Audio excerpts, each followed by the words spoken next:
Je voudrais d'abord revenir dans une première question sur l'émission où a été donc diffusé ce fameux visuel comparant l'IVG avec le cancer et le tabac comme cause de mortalité. Alors vous avez tous réagi en disant qu'il y avait une erreur de visuel qui aurait été corrigée, dont la V1 a malgré tout été diffusée 2 fois parce que quand ça ne veut pas, ça ne veut pas, je vous cite. Bien, par contre, je n'ai entendu aucune excuse sur l'émission en tant que telle.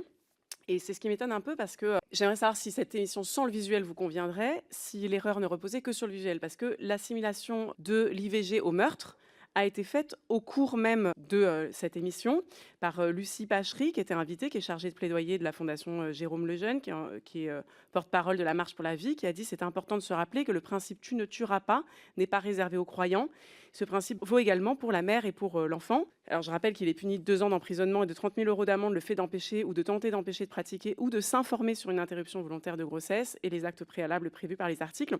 Est-ce que vous considérez que vous avez une responsabilité légale, pénale ou à minima morale face aux propos qui sont susceptibles de tomber sous le coup de la loi qui sont prononcés sur votre antenne, comme cela, mais comme aussi les propos racistes ou négationnistes. L'exemple avait été donné par exemple au sujet du ghetto de Varsovie. Nous avons choisi, et c'est notre liberté éditoriale, de laisser cette émission et ensuite de donner la parole à des personnalités qui ne sont pas, de votre point de vue, suspectes d'être anti-IVG. Je parle de Céline Pina, je parle de Rachel Kahn, je parle de Maître Pardo. Oui, alors, donc j'en déduis que si vous n'avez pas de sanctions, en réalité, la chose ne vous pose pas problème. Donc vous expliquez que pour vous, le pluralisme, ça peut être une émission avec entièrement des personnes qui disent toute leur hostilité au droit à l'IVG, et ensuite une émission successive, donc c'est votre conception du pluralisme, avec 2 autres personnes. J'en profite pour vous demander, donc Céline Pina et Rachel Kahn, qui sont effectivement pas susceptibles d'être anti-IVG à ma connaissance, mais quelle est l'expertise singulière qu'elles ont sur le sujet, et ça me permet de vous poser la question plus largement